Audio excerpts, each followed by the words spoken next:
Bueno, muchas gracias por invitarme. Estoy muy contento de estar acá. Hoy en día me dedico a la neurociencia y estoy muy involucrado en la creación de la nueva carrera en la DITELA, que va a ser Ciencia de Comportamiento, que abre la semana que viene, pero me especializo mucho hoy en día en aprendizaje y qué le pasa al cerebro cuando no aprendemos y cuáles son los pilares del aprendizaje. Sobre eso voy a discurrir en los próximos minutos. Acá me marca 30 minutos, tengo 30 porque teníamos 45, pero puedo acelerar. Pero bueno, puedo hablar, lo voy a reducir a 30. Bien, intentaré. Que también me quedé muy manija con la charla anterior porque son temas que nosotros en la universidad nos cruzamos todos los días. ¿Qué hacer con las inteligencias artificiales y cómo eso impacta el aprendizaje? Así que si tengo algo de tiempo... ¡Ay, me lo subieron! Gracias, muy atento acá. Mira, todo muy dinámico, bien la producción. Bien, tengo 40 minutos, perfecto. Entonces tal vez tenga tiempo de comentar un poquito sobre mi visión, sobre lo que está pasando en educación universitaria, por lo menos en relación a las inteligencias artificiales. Pero para llegar ahí me gustaría trazar un pequeño camino, que es tratar de contarles un poco una muy breve introducción sobre lo que pasa con el cerebro cuando aprendemos. Después, cuáles son en función de eso los 4 pilares del aprendizaje. Y por último, si me sobra un poco de tiempo, alguna reflexión sobre la inteligencia artificial. A ver si esto está funcionando bien, perfecto. Bueno, voy a empezar con una pequeña demostración de cálculo mental para que vean un poco, me sirve como excusa para introducir algunos conceptos de la neurociencia del aprendizaje, pero también porque me parece que es divertido y muestra un poco el tipo de cosas que se pueden llegar a lograr cuando uno conoce la neurociencia del aprendizaje y los pilares del aprendizaje. Es algo que practiqué mucho tiempo y es básicamente que yo puedo hacer cálculos rápidamente. Por ejemplo, voy a empezar demostrando que yo elevo números al cuadrado muy rápidamente. Si me dicen, por ejemplo, número de 2 dígitos, yo digo cuánto es ese número por sí mismo, ¿no? Entonces, por ejemplo, ¿me decís un número de 2 dígitos entre 11 y 99? 26. 26 por 26 es 676. ¿Me crees? No, está bien. Vamos a tratar de corroborarlo. ¿Quién puede con la calculadora de celular corroborar si 26 por 26 es 676? A ver, ahí van corroborando. Me dicen si lo hice bien o no. Sí, correcto, bien. ¿Cómo es tu nombre? Bien, Marina, ¿podés ser escribana de esta partecita de la presentación? Vos decís si lo hago bien. Marina, espera, ¿hay alguien más ahí? ¿Vos sabías sacar la calculadora también? No, pero está bien, pero necesitamos redundancia, ¿viste cómo es la tecnología? Entonces, Marina, ahí, ¿cómo es tu nombre? Y Guillermo. Marina y Guillermo van a ser los escribanos de la velada de hoy y van a decir correcto si hago bien la cuenta para que los demás se enteren que le hice bien. Si la hago mal, me dicen incorrecto o mal o lo que sea, pero no me dicen el resultado correcto, lo quiero hacer bien, me dan otra oportunidad, es una cuestión de orgullo. ¿Sí? Dale. ¿Quién me dice otro número de 2 dígitos? Decimos un número de 2 dígitos. No, pero esa es re fácil. 75. 75 por 75 es 5625. Perfecto. Uno más, ahí al fondo alguien grita un número de 2 dígitos. ¿Cuánto? 97. 97 por 97 es 9409. Sí, correcto, perfecto, escribano, perfecto. Bien.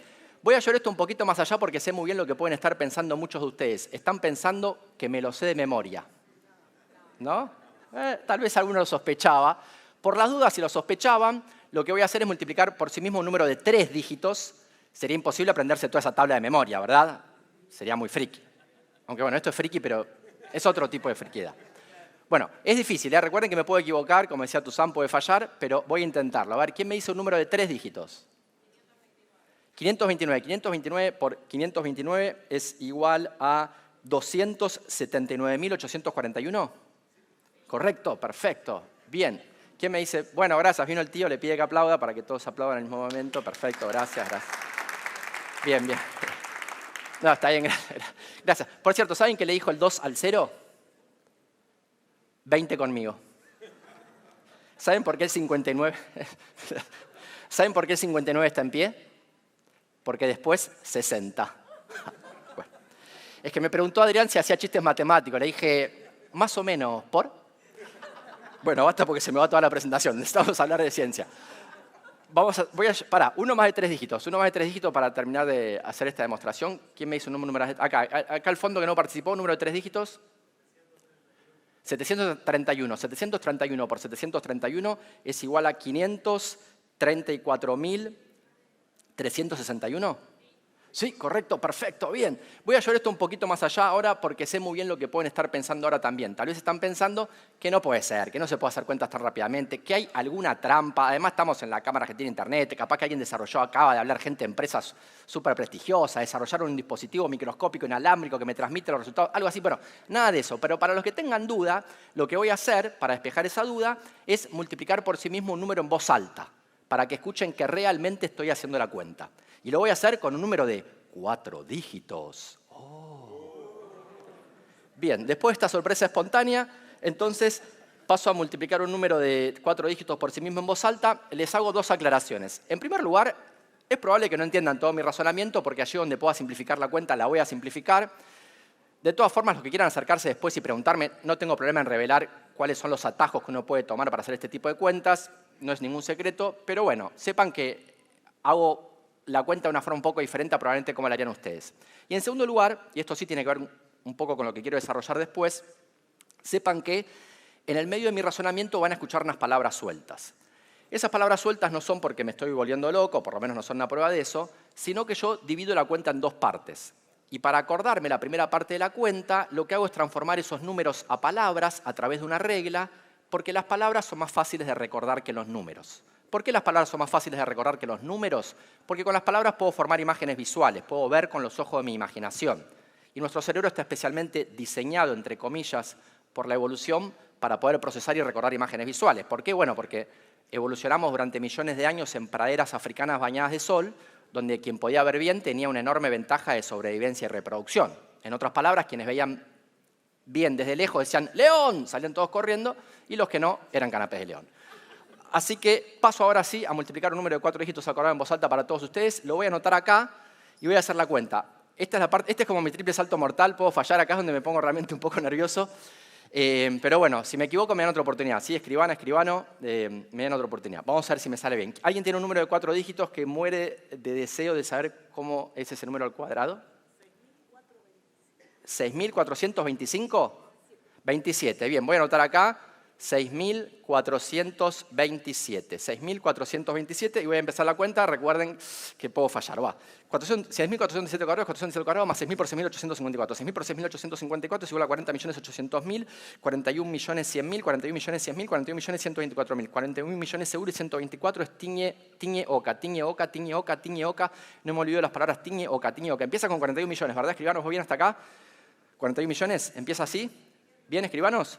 Bien, 41 millones, bien. Tiñe oca, no me olvido las palabras tiñe oca. 180.000, 181.600, 182.329. 182 más tiñe oca, 182 más tiñe oca es 182 más 124, 182 más tiñe oca es igual a 306.300. Voy bien hasta acá, escribanos, empieza con 41.306.300 algo, bien. Pregunta, acá es donde estoy nervioso, a ver si me salió bien. Acá entran los redoblantes y todo eso, pero bueno, no trajimos toda la producción. Pregunta, el resultado final es 41.306.329. Sí, correcto, perfecto. Bueno, muchas gracias. Bueno, muchas gracias. Bien, ¿quieren saber cómo lo hago? Apaguen la pantalla. Sí, la pantalla. No, bueno, les digo la verdad, hay que estar mucho tiempo, pero mucho tiempo al pedo. No, ¿y quieren saber para qué sirve? No, para nada, sí. No. Es como una gracia inútil, un superpoder que no conlleva ninguna responsabilidad. También es un problema a veces.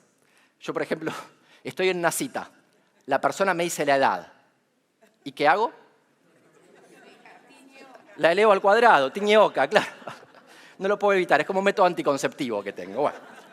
Bueno, pero hablando un poco en serio, vamos a ver un poco a la ciencia.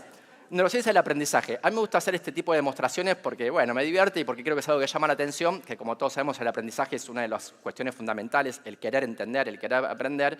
Y quiero contarles un poco algunos conceptos de la neurociencia del aprendizaje que tienen que ver con lo que ustedes acaban de ver recién. Uno de los conceptos fundamentales a la hora de tratar de entender qué le pasa al cerebro cuando aprende es el del correlato neuronal de los fenómenos mentales. Nosotros sobre la mente sabemos un montón de cosas desde mucho antes de entender que la mente tiene algo que ver con el cerebro. Los griegos, por ejemplo, Aristóteles en particular, pensaba que el cerebro era un radiador de calor que enfriaba la sangre. Sin embargo, los griegos sabían muchas cosas sobre la mente. De hecho, la técnica que utilicé recién para recordar los números, tiñe oca, es una técnica basada en un principio que descubrió hace más de 2500 años un filósofo griego, Simónides de Ceos, y se conoce bien cómo se le ocurrió esta técnica y cómo descubrió el principio que subyace a todas las técnicas de memoria hasta los días de hoy, porque todas las técnicas se basan en el mismo principio y todos los campeones mundiales de memoria ganan los campeonatos utilizando este principio. Porque sí, existen campeonatos mundiales patológicamente aburridos donde la gente va a memorizar cosas. ¿Cuál es el récord mundial, por ejemplo, para la memorización de dígitos de pi? ¿Se animan a adivinar? Tiran un número, ¿cuánto piensan? 300, no, 300 yo te digo $1.000.000 en 2 días lo tenés aprendido. 80.000 para 80 dígitos de pi. Sí, bueno, hay gente que está más al pedo que yo, ¿viste? 80.000 dígitos de pi. Bueno, pero siempre lo hacen utilizando este tipo de estrategias de transformar datos ahorrados en imágenes visuales. Cuenta la historia que estaba Simónides de Ceos hace más de 2.500 años en un banquete cuando le llegó correspondencia y él salió a recibirla. En ese momento, mientras él estaba fuera con los mensajeros, las columnas del salón donde estaban el resto de los comensales se rompieron y el techo de mármol y piedra cayó sobre ellos matándolos a todos.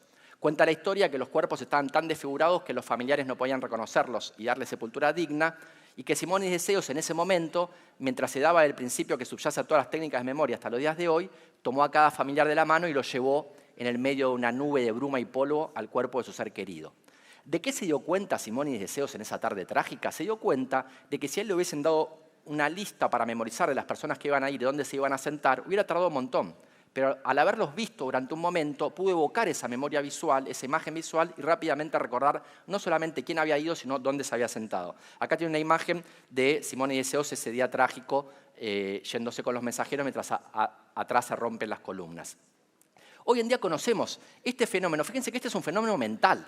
Esto es algo que los griegos conocían. Nuestra mente funciona de una determinada forma y que tiene que ver con lo visual. Pero esto no sabían nada del cerebro los griegos.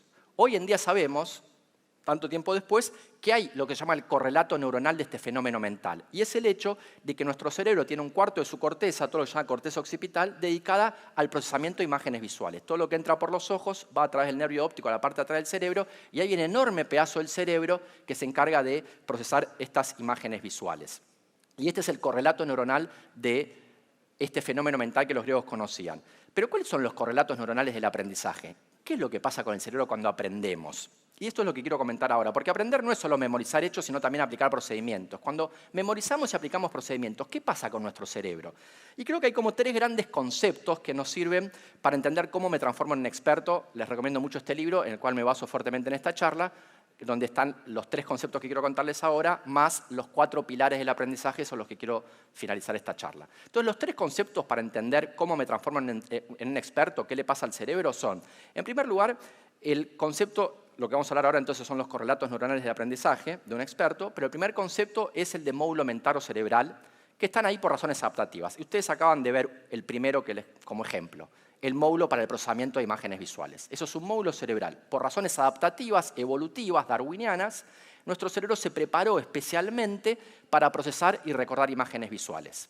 Esto para muchos es un poco antiintuitivo, sobre todo los que estudiaron psicología. Justo está acá un amigo mío de Mar del Plata, que creo que es el mayor historiador de la psicología que existe en Argentina, Catriel Fierro, y veníamos hablando sobre estos temas. Y básicamente creo que este concepto puede ser antiintuitivo para ustedes, porque la psicología del siglo XX, tanto la norteamericana como el conductismo o la europea como el psicoanálisis, medio que negó siempre el concepto de módulo cerebral y eran más bien partidarios del concepto de tabla rasa. Nuestro cerebro es una tabla rasa, una esponja homogénea, cuyo aprendizaje depende únicamente de respuesta y estímulo. Hoy en día sabemos que no es así, que nuestro cerebro está especialmente preparado por la evolución para adquirir ciertos aprendizajes y para procesar cierto tipo de información. Por ejemplo, los módulos visuales. Y cuando aprendemos a hablar, nuestro lenguaje, lo hacemos de la misma forma que las arañas tejen telas de araña sin saber nada de geometría. Hay un libro muy lindo de Steven Pinker, El instinto del lenguaje, que se hace esta pregunta. ¿Son las arañas expertas en geometría? Por supuesto que no. Cuando un chico o una chica empieza a hablar a los 5, 6, 7 años y lo hace bien, lo que está haciendo es un milagro de la computación. Porque ni siquiera ChatGPT y las inteligencias artificiales hoy en día lo hace igual de bien y muchísimo menos gastando la energía que gasta el cerebro de un bebé. ¿Saben cuál es la energía que gasta el cerebro de un bebé? La potencia, 1 watt. 1 watt, esta lamparita debe tener 150 watts. O más, porque es un reflector. El cerebro de un bebé es 1 watt. Prácticamente nada. Los servidores que tienen ChatGPT o las otras inteligencias artificiales gastan kilotones de energía. Entonces, con una eficiencia extrema, el ser humano aprende a hablar bien. Pero no lo hace porque entiende gramática, morfología o sintáctica, sino que lo hace como una araña teje telas de araña.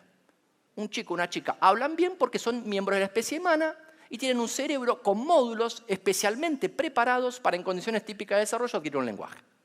Tenemos módulos cerebrales para diferentes aprendizajes. Estos son algunos módulos cerebrales asociados al aprendizaje de una lengua hablada.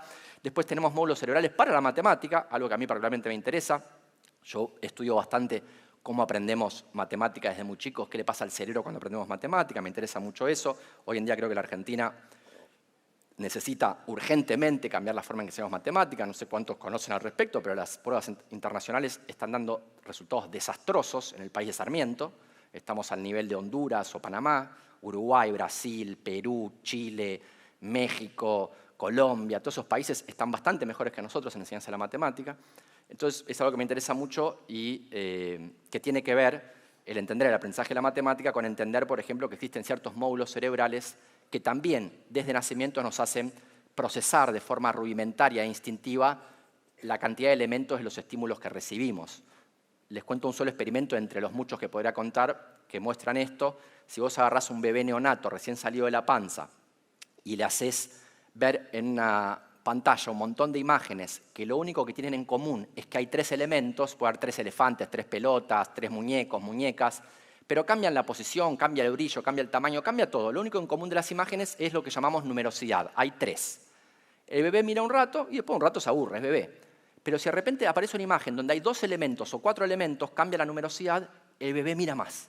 O succiona más el chupete, que es la otra forma que tenemos de saber qué le interesa a un bebé. Fíjense ustedes que bebés de pocos meses ya, de una forma que entendemos a través de su comportamiento, está procesando la numerosidad de los estímulos que va recibiendo. Parece preparado para procesar ese tipo de estímulos. Pero bueno, fíjense, tenemos módulos para todo tipo de aprendizajes. El segundo gran concepto es el de plasticidad. Este tal vez lo conozcan más porque es un concepto que se popularizó mucho con divulgadores científicos argentinos y tiene que ver con el hecho de que nuestro cerebro es plástico, nuestro cerebro se modifica y si se quiere es un poco antiintuitivo también porque los otros órganos del cuerpo no tienen esta característica. Tu corazón, tu pulmón, tus riñones, tus pulmones, tus riñones, no van a cambiar demasiado en su estructura y funcionamiento de acuerdo a tu crianza y educación. Pero eso sí pasa con el cerebro. El cerebro nuestro, por ejemplo, es diferente al cerebro de un chico que no ha sido alfabetizado, porque al alfabetizarnos creamos estructuras neuronales nuevas, rutas neuronales nuevas. Y se llama plasticidad este fenómeno. Se llama plasticidad, tiene que ver con la historia de la psicología también, porque cuando William James, como el fundador de la psicología científica a principios del siglo XX, escribió un libro que es Principios de Psicología, muy famoso, muy influyente, introdujo esta palabra porque era la época en que se había descubierto el petróleo, y como consecuencia del petróleo ese material mágico del momento, que eran los plásticos. Imagínense ustedes una sociedad sin plástico. Cuando aparecen los plásticos era una revolución. Y él, inspirado en esa revolución del momento, dice, el cerebro también es plástico, también se modifica, ¿no? Y por eso hablamos de plasticidad. Hay un principio que rige qué parte del cerebro se conecta con qué otras partes del cerebro, que es el principio de Hebs. Y lo pongo así porque lo pongo en inglés porque se suele decir en inglés, que son neuronas que se encienden juntas, se van cableando, se van conectando. Hebb era un neurocientífico escocés. Pero él descubrió este principio de que cuando 2 partes del cerebro se encienden muchas veces juntas, se van cableando. A tal punto que después de muchas veces de encenderse juntas, al final, si se enciende una de las partes, automáticamente se encienden las otras. Y en eso consiste la lectoescritura. Por ejemplo, cuando aprendemos a leer y escribir, hay 2 partes del cerebro que se tienen que encender, que son la parte visual, la occipital, que les comenté recién, atrás del cerebro, y la parte más bien izquierda, temporal, al costado. Entonces, estas 2 partes del cerebro, con mucho esfuerzo al principio, logramos que se enciendan juntas. Y después que hicimos mucho esfuerzo y que se encendieron juntas, empezaron a conectar, a cablear entre sí, crearon rutas neuronales entre sí, y entonces ahora un chico que ha sido alfabetizado, una chica que ha sido alfabetizada, no puede dejar de leer. Automáticamente la activación de una de las partes hace que se active la otra. Yo cuando era chiquito iba con mi hermana jugando por la ruta a tratar de no leer, porque nos impresionaba darnos cuenta que cuando mirábamos un cartel no podíamos dejar de leerlo. Es como si yo les dijera, no piensen en un oso polar blanco, no se imaginen un oso polar blanco. Listo, ya está, la cagaron. Nuestro cerebro realmente se automatiza para ciertas cosas y las hace automáticamente. El otro día comenté esto en una clase en Ditela y se me acercó un alumno y me contó la anécdota que él a los 7 años se puso a llorar desconsoladamente en la ruta porque él notó eso, de que él no podía dejar de leer y sentía que había perdido el control de su propia mente. Pobre, ¿no? Un nivel de neuroticismo importante también.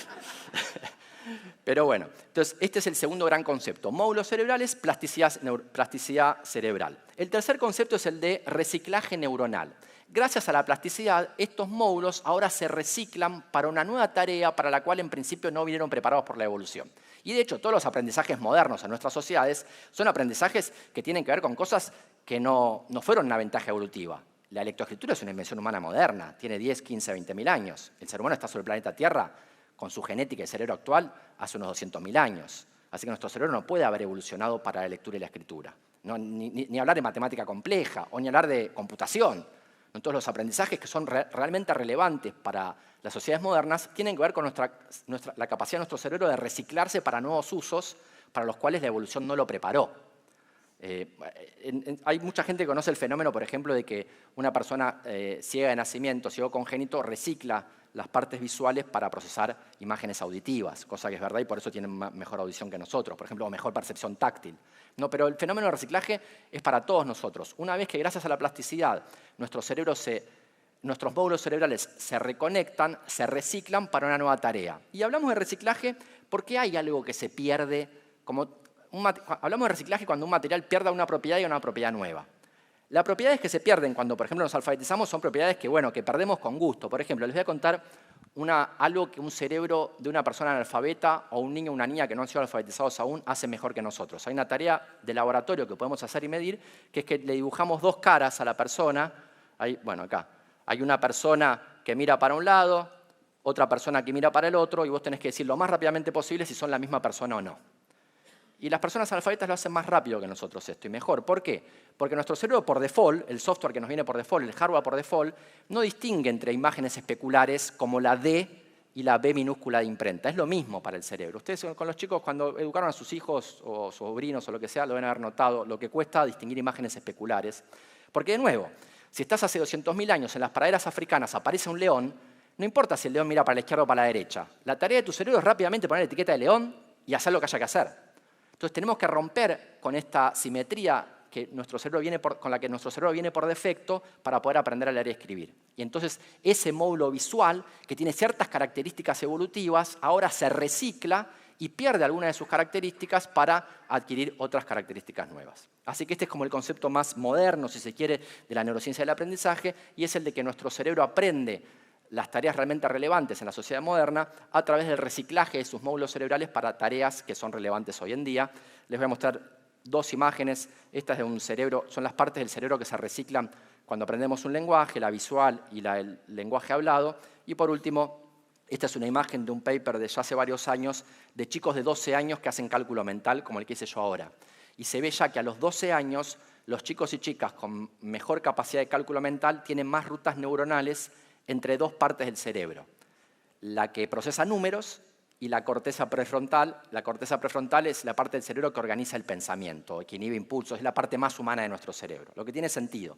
Ahora, estas rutas neuronales que están ahí en naranja, que las personas que hacen cálculo mental tienen más robustas que las personas que no lo practicaron, justamente no están ahí de nacimiento, sino que tiene que ver con la plasticidad. Son chicos y chicas que ya a los 12 años practicaron más y por lo tanto crearon rutas neuronales que les permiten realizar esa tarea.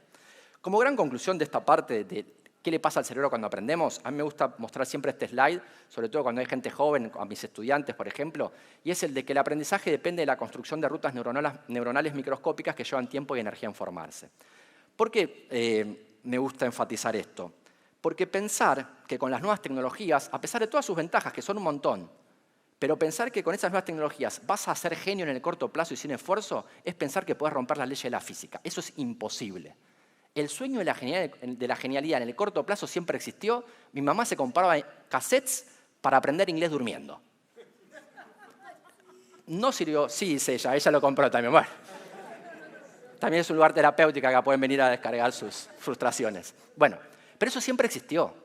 Y ahora también con los celulares, ahora ya se aflojó un poco esa idea, pero había una idea de que con los celulares ibas a bajarte entrenamientos cognitivos que te van a hacer más inteligente, o que con ChatGPT sin mucho esfuerzo, otras inteligencias artificiales, no quiero hacer propaganda de una empresa en particular, pero que vas a poder hacerte genio sin esfuerzo. No, va a ayudar en un montón de cosas y lo podemos debatir y me encanta ese debate.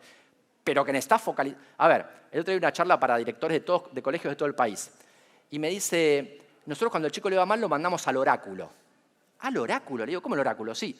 Oráculo, oráculo en la silla. El oráculo. Y eso no va a cambiar. Mi mamá, que es una gran estudiosa, le dice a mis sobrinos, a sus nietos, lo mismo. La única forma de aprender es oráculo. No hay otra. Y eso no va a cambiar. O sea, van a cambiar muchas cosas. Eso no va a cambiar. ¿Por qué? Porque la formación de estas rutas neuronales microscópicas, que son el correlato neuronal del aprendizaje, tienen sus tiempos característicos. Dependen de la formación de ciertas rutas que dependen, a su vez, de ciertas reacciones bioquímicas. Y yo, que soy físico de formación, sé muy bien que las reacciones químicas, bioquímicas, tienen sus tiempos característicos que son muchas veces imposibles de acelerar. O sea que no va a haber forma de acelerar el aprendizaje hasta cierto límite. No va a cambiar el hecho de que para aprender necesitas oráculo. Necesitas concentración, foco y esfuerzo. Si se quiere, con un montón de métodos para hacerlo lo más divertido posible, en un estado de flow, si se puede, de aprendizaje. Me dicen, che, ¿tienen que aprender las tablas de multiplicar? Mi respuesta políticamente incorrecta es sí, tienen que aprenderla, o por lo menos saber las estrategias para resolverla rápidamente. Si un chico en séptimo grado le digo cuánto es 8 por 3, tarda 50 segundos en responderme, hay algo que no está funcionando. No desarrolló la estrategia, no memorizó. Tienen que aprenderlas. El desafío es hacerlo lúdicamente, y eso lo podemos discutir un montón, con juegos, con cosas, pero que hay que memorizar es parte del aprendizaje. Y parte del aprendizaje es estar horas y horas frente a un cuaderno, frente a una pantalla, frente a lo que sea, focalizado, concentrado, desconectado de las redes, muy probablemente, para poder aprender eso nuevo. De hecho, este tema me interesó tanto que en un momento investigué en la literatura científica sobre los supuestos prodigios que hacen cosas geniales sin esfuerzo. Y publiqué un artículo en una revista importante con Mariano Sigman, que es para mí el gran pope de la neurociencia argentina, donde decimos esto, que el título es Encandilados por el misterio del mentalismo, porque pensamos que muchas personas se encandilan cuando ven a gente hacer cosas como las que yo hice recién, pero hay muchas personas que hacen las cosas que, como hice yo recién, que son un poco, no doy nombres ya porque tuve problemas judiciales con eso, pero que son charlatanes, que te dicen, hacen este tipo de cosas y te dicen, no, yo desde que hay uno que dice, especialmente dice, no, yo cuando era chiquito me pegó un rayo y desde entonces veo las respuestas en mi cerebro. Todo chamucho. Después se le descubrieron las... Bueno, no importa. La cuestión es que no existe eso. Nadie es un genio sin esfuerzo. Esa idea hay que desterrarla. No existe y es peligroso que la gente... Y hay una película que en los 80 fue muy importante, en los 80 o 90, creo que fue fines de los 80, fue muy importante para concientizar sobre el autismo, que fue Rayman. Sí, súper importante, copada, buenísima, ¿no? Pero era Hollywood también. Eso que muestra no es que hay un pibe que es un genio sin esfuerzo. Los chicos que de repente están dentro del espectro, por ejemplo, y que hacen cosas que nos parecen increíbles, no es que nos hayan concentrado, por el contrario, la pregunta es por qué se concentran tanto en algo que a nosotros nos parece totalmente aburrido e intrascendente. ¿No? Pero hay un esfuerzo, hay un foco, hay una concentración, y no hay aprendizaje sin ese foco y ese esfuerzo, ¿no? En base a esto, entonces, en base a esto que sabemos sobre cómo aprende el cerebro, al esfuerzo que necesitamos, ¿cuáles son los 4 pilares del aprendizaje? Y vuelvo al libro de Stan Dean. Tuvimos la suerte que el siglo XXI lo tradujo al castellano y lo publicó en Argentina. Atención, feedback, motivación y consolidación. Quiero cerrar mi charla comentando brevemente sobre estos que son los 4 pilares de cualquier aprendizaje. Y voy a hacer un juego que suelo hacer también en las clases en la universidad, que tiene que ver con el primero de los 4 pilares, que es la atención. Para esto necesito... ¿Alguien se anima a pasar al frente? ¿Quiere colaborar acá con este humilde...? Dale. ¿Cómo es tu nombre? Emiliano, un aplauso para Emiliano, por favor, que se animó a pasar al frente. A mí me gusta, yo hago unos espectáculos de matemagia, donde hago este tipo de cosas, todas magias relacionadas al cerebro y a la matemática, y voy a hacer un juego. Emiliano, gracias. Por cierto, lo voy a hacer con mi baraja, pero lo puedo hacer con una baraja prestada. ¿Alguien tiene una baraja acá y quiere dármela para que vean que no hay trampa? No, acá hay gente seria, no viene con barajas. Bien. Bueno, pero podría hacerlo... ¿Vos tenés? ¿Sí? ¿Querés prestármela? Mirá, me la dio en serio. ¡Qué fenómeno! Bien, bien. Buenísimo. Bien. Perfecto. Un aplauso para el que se trajo la baraja. Bueno, es un honor que haya traído la baraja y que no esté jugando en este momento, esté escuchando esta charla. Así que es una señal de que algo bien estoy haciendo. Bien, perfecto. Bien, de truco además, perfecto. Bueno, mira, ¿querés revisarla y mezclarla? Revisarla igual ya no hace falta porque salvo que sospechen que es cómplice mío, ya sería como el colmo de... Pero bueno, la mezcla y es una baraja de truco, ¿no? A ver si mezclaste bien. Sí, la ves, nada raro, ¿no? A ver, déjame ver, nada raro, está todo tranquilo, nada raro. Bien, bueno, yo le voy a dejar acá, mira, no hago nada raro, bien, nada.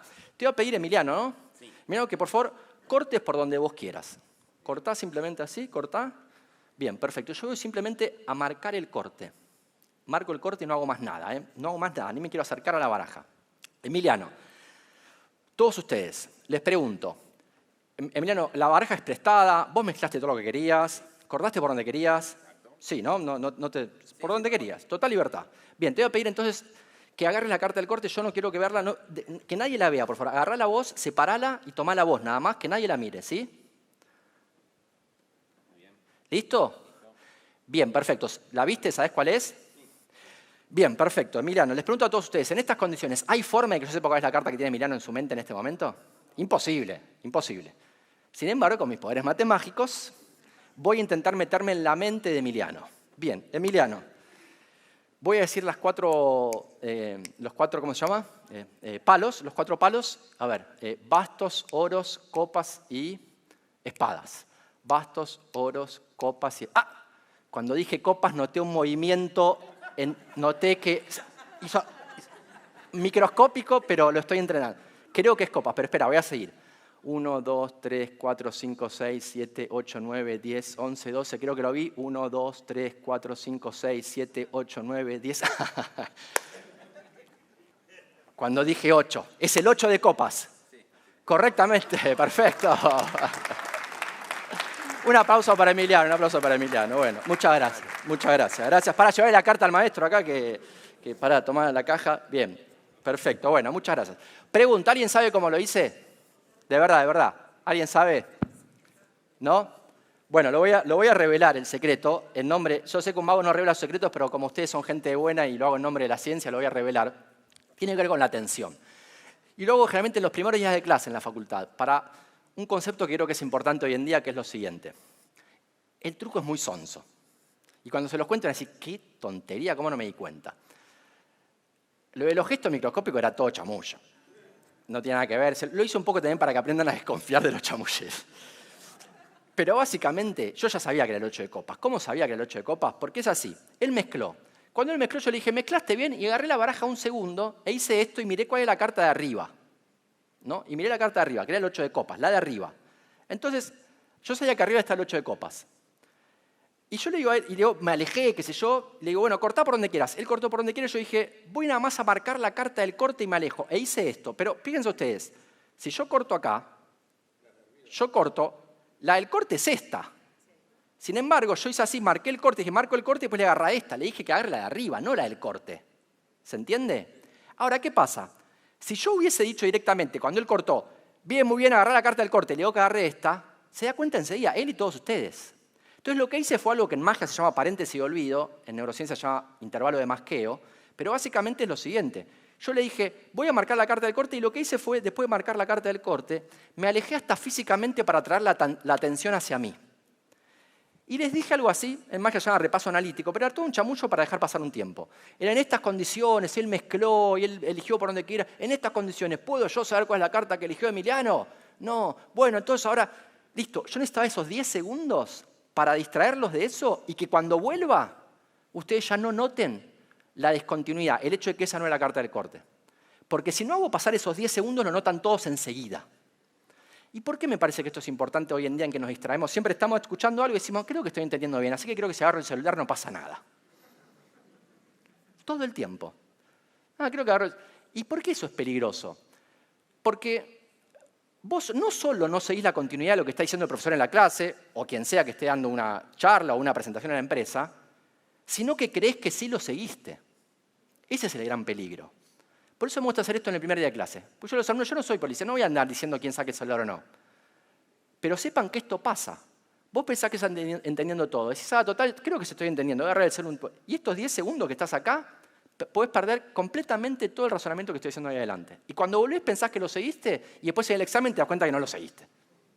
¿No? Entonces, fíjense ustedes la importancia de la atención. Nada que no pasa por tu memoria, por tu atención, queda en tu memoria. Había lo que pasaba antes cuando éramos chicos, que escribíamos más, muchos todavía escribimos en lapicera, que suena el teléfono, atendés el teléfono y después buscás dónde está la lapicera y no sabes dónde la dejaste. ¿Y por qué no sabes dónde dejaste la lapicera? Porque en ningún momento pasó por tu atención el resolver dónde dejar la lapicera. Tu cuerpo hizo eso automáticamente, con una sola cosa que pasó por tu atención, que es tengo que atender el teléfono. Y hiciste un movimiento automatizado para dejar la virome en algún lado, que como no pasó por tu atención, no quedó en tu memoria. Hay casos donde gente que se pone la virome acá se queda ahora después buscando la virome que tiene en la oreja, ¿no? Fíjense ustedes la importancia entonces de la atención como mecanismo fundamental de cualquier aprendizaje. No se aprende sin prestar atención. Y estas son cosas que no van a cambiar. Me quedan 6 minutos. Voy a hacer un juego más para hablar de feedback y después como una pequeña reflexión sobre por qué creo que es importante entender estos 4 pilares del aprendizaje y alguna cosita sobre qué sí creo que va a cambiar con las nuevas tecnologías. Pero déjenme hacer un último juego para hablar de otro de los pilares del aprendizaje. Voy a hacer una cosa que es la siguiente. Le voy a pedir ahora a... necesito 3 personas, 3. ¿Quién puede ser? Dale, venite. ¿Quién más? ¿Alguien más que se anime? Si no, llamo, empiezo a llamar. Dale, vengan. ¿Y quién más? Y una más. Dale, venite. Bien, un aplauso para los 3, porfa. Ahí, bien, perfecto. Bien. ¿Esto podría tener un micrófono más o no? Che, ¿esto funcionará? A ver. Quiero ver. Bien, gracias. ¿Cómo es tu nombre? Liam. Liam. Bien, perfecto. Liam y... No, vos sos... No, vos no. Vos venís a traer un micrófono. Bien, perfecto. Los 3 funcionan. Ah, los 3 funcionan. Bueno, perfecto. Un minuto nada más. Acá. ¿Este funciona? Ahí, perfecto. Bien. Te voy a pedir... Liam, ¿tenés este micrófono? Sí. Y a ver, ¿tocás así? ¿Se escucha, no? Bien. Entonces, Liam va a conocer una canción. Yo acá anoté el nombre de una canción. ¿La ven? Bien, perfecto. Liam, quiero que hagas lo siguiente. Vos vas a tocar la canción y ellos tienen que adivinar cuál es la canción. Pero pará. ¿Cómo tocan así? Sí, así, tucu, tucu, tucu. Pero pará, pero una cosa, Liam. Primero, no podés tararear. Solo con el dedo. Tucu, tucu, tucu. Ustedes no dicen nada. ¿Sí? Y ustedes todos escuchen, pero no se sesguen. No vale decir, ya sé cuál es, y la dicen porque quiero ver quiénes adivinan y quiénes no. Entonces, escuchan todos en silencio. ¿Sí? ¿Se entiende la consigna? Bien. Liam, dale. Toca la canción. No sé cuál es. ¿No la conoces? No, ni idea. ¿Vos la conocés? Bien. No la conoces. Entonces necesito, Liam, te quiero mucho, pero me parece que te voy a pedir que pase otra persona. Sí. ¿Quién puede ser? A ver, Gracias. Un aplauso para Liam, que tuvo toda la buena onda. O vení, ¿dónde está? ¿Emiliano dónde está? ¿Se me fue Emiliano? ¿Dónde está? Ah, se tuvo que ir. Bueno, una persona más, porque si no, no tengo un N suficiente para el experimento. Neri, vení vos. ¿Dónde está? ¿Alguien más? No sé. Dale, viene. Perfecto. Bien. Bueno, entonces vos sabés cuál es la canción. Bien, perfecto. Y mira, te voy a mostrar a vos cuál es la canción que él va a tocar. ¿Sí? ¿La ves? Sí. Perfecto, bien. Dale, tócala. ¿Ahora? Sí.